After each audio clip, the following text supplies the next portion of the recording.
Friends, how are you all? I hope you all are fine. So in the last lecture we have been talking about the structure and function of the lysosome. I hope कि आप सभी को वो समझ में आ गए होंगे.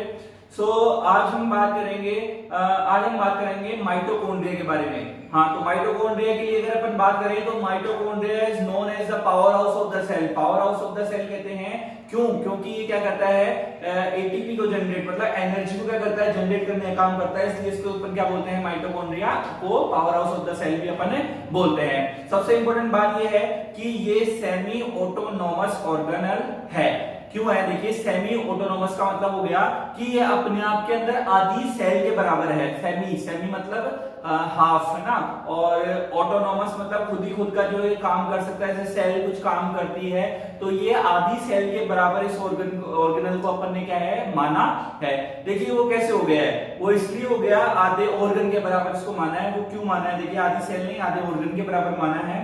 तो उसको क्यों माना है? देखिए कि इसके पास में खुद का डीएनए है. ठीक है, इसके पास में अगर अपन देखें कि खुद के डीएनए के अलावा इसके अंदर राइबोसोम भी पाए जाते हैं, है ना. तो अब देखिए, जब राइबोसोम भी इसके पास में खुद का है, डीएनए भी इसके पास में खुद का है, तो इसको अपन क्या बोल सकते हैं, खुद ही प्रोटीन सिंथेसिस कर सकता है ये. तो इसलिए इसको अपन क्या बोलते हैं, सेमी ऑटोनोमस इसको अपन बोलते हैं. लेकिन इसके साथ ही अगर अपन बात करें तो इसकी डिस्कवरी के बारे में बात करें तो इसकी डिस्कवरी में और इसके जो नाम है उसको नाम को देने के लिए बहुत सारे अलग अलग साइंटिस्टों ने क्या किया, इसके अंदर रोल पार्टिसिपेट किया है. तो जैसे मान लो अपने डिस्कवरी की बात करें तो कॉलिकर ने क्या की है, इसकी डिस्कवरी की है. किसने की है? कॉलिकर ने की है. लेकिन माइटोकॉन्ड्रिया जो नाम है वो किसने दिया है? बेंडा ने दिया है. किसने दिया है? बेंडा ने दिया है. लेकिन फिर भी अगर अपन देखें कि माइटोकॉन्ड्रिया की जो डिस्कवरी केवल और केवल किसने, कॉलिकर ने नहीं की. इसके अंदर अपन देखें तो फ्लेमिंग और ऑल्टमान जो है वो भी इसका उनका रोल भी है. तो फ्लेमिंग और ऑल्टमान का अगर अपन देखें कि प्रॉपर वे के अंदर किसको श्रेय जाएगा इसकी डिस्कवरी का, हो जाएगा फ्लेमिंग और ऑल्टमान को. तो इस तरीके से इसके अंदर बहुत सारे क्या है, ये चीजें आती हैं. अब बात आती है इसकी ओरिजिन की, है ना. तो ओरिजिन कहां से हुई है?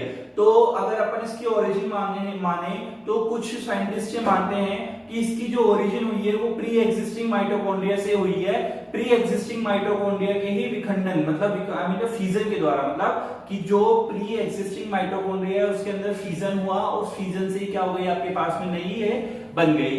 लेकिन अगर हम ये भी माने क्या कि ये बात तो हो भी सकती है, सही भी हो सकती है, लेकिन जो दूसरा इंपॉर्टेंट जो हाइपोथेसिस है वो ये कहती है कि इसकी जो अगर अपन देखें कि जो इसकी ओरिजिन हुई है वो किससे हुई है, बैक्टीरिया से हुई है. उसके पीछे रीजन भी है. देखिए क्या रीजन है कि अगर अपन बैक्टीरिया के साथ इसकी तुलना करते हैं तो बैक्टीरिया के साथ तुलना करने में इसके अंदर बहुत सारी सिमिलरिटीज हैं. जैसे सर्कुलर डीएनए का होना, बैक्टीरिया के अंदर भी सर्कुलर डीएनए पाया जाता है. दूसरा 70s राइबोसोम का पाया जाना, ठीक है.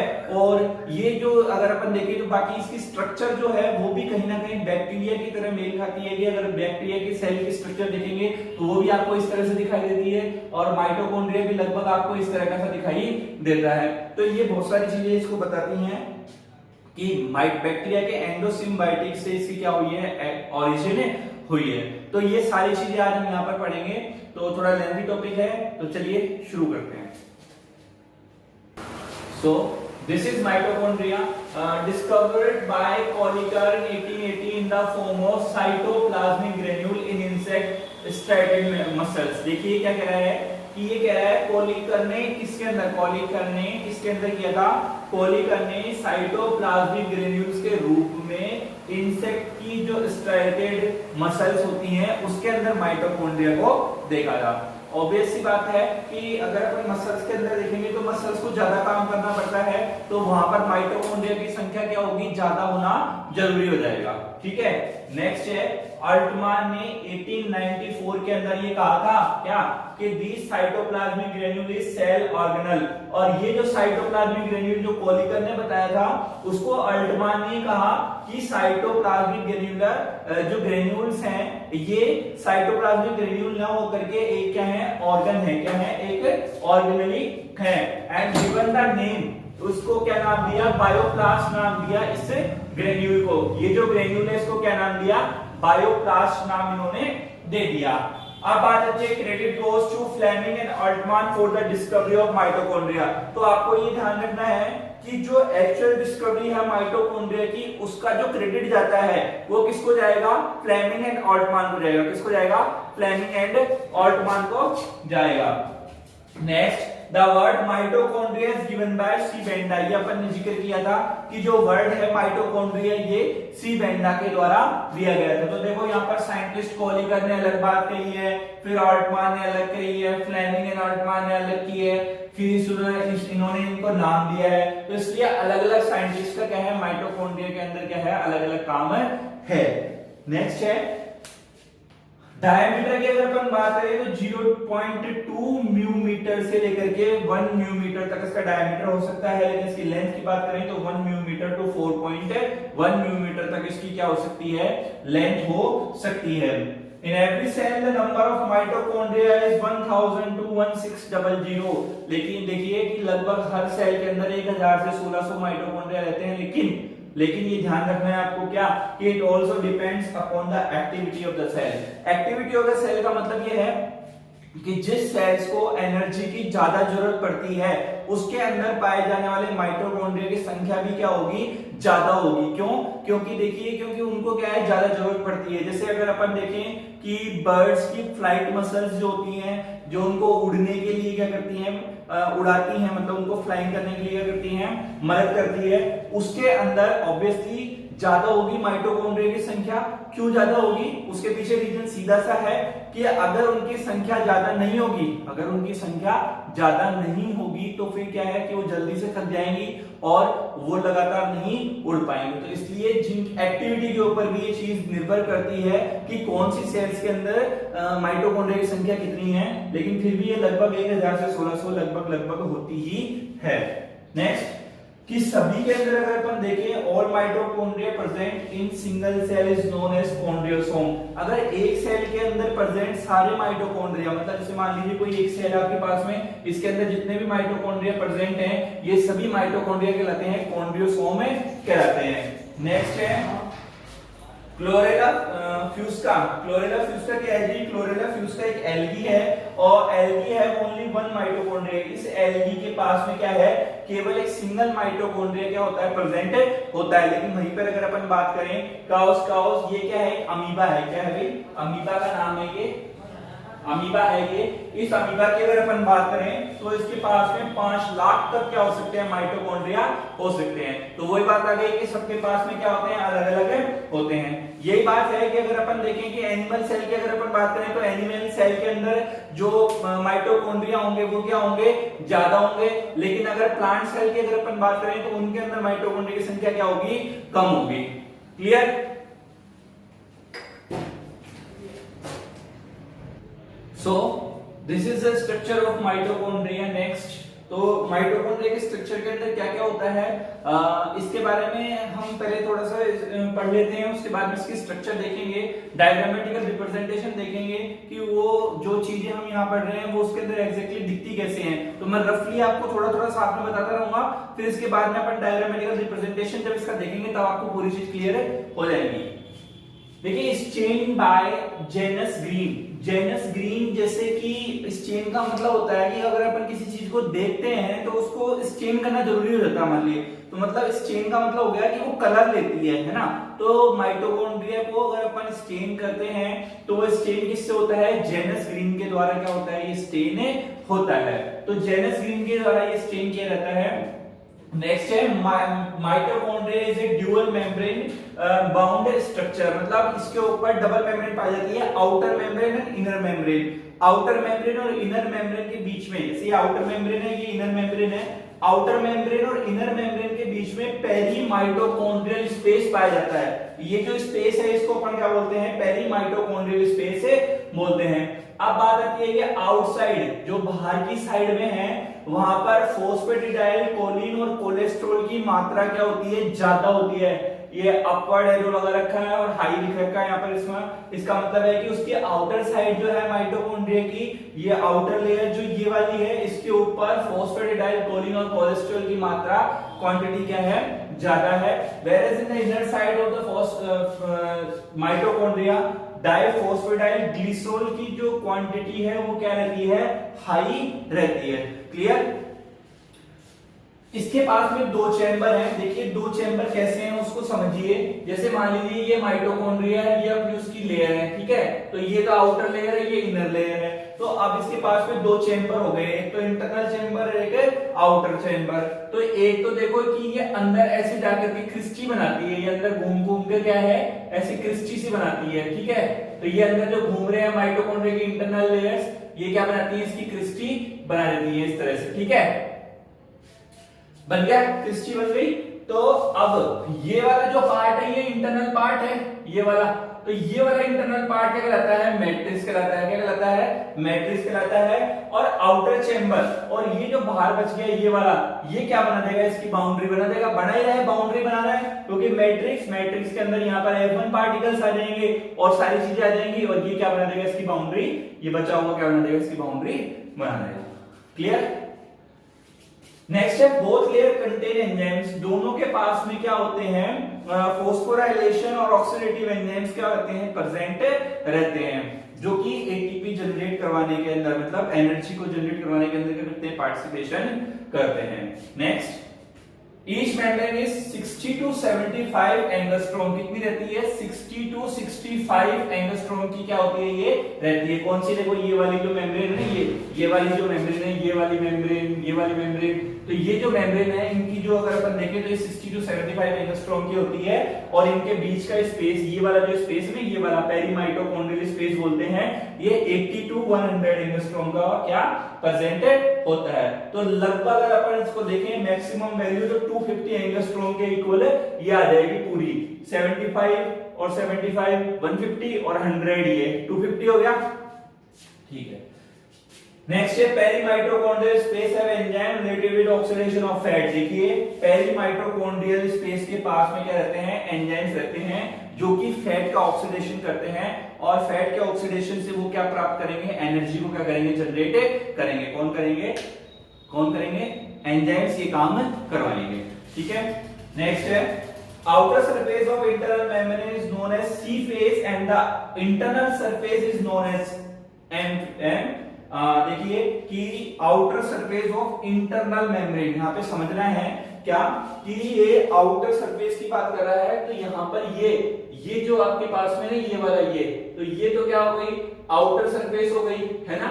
ये आउटर सरफेस ही तो है, ये वाली, ठीक है। मैं रेड से बना देता हूँ, ये आउटर सरफेस है, ये वाली। तो ये इंटरनल मेम्ब्रेन की आउटर सरफेस है, जिसको अपन क्या बोलते हैं, सी फेस। देखो ये सी जैसी नजर आएगी आपको, ये देखो ये सी जैसी नजर आ रही है ना, सी जैसी। तो इसको बोलते हैं अपन सी फेस।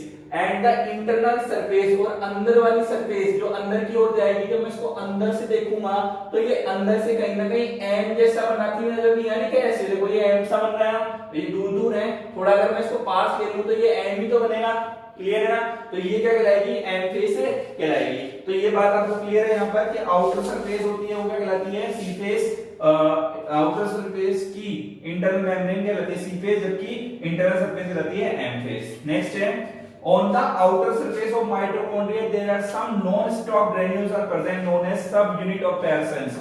देखिए कि जो आउटर सरफेस है, ये वाली आउटर सरफेस है, इसके ऊपर कुछ non stop granules. Non stop granules का मतलब हो गया, स्टॉप ग्रेन्यूल्स और नॉन स्टॉप ग्रेन्यूल्स क्या होती है वो देखिए।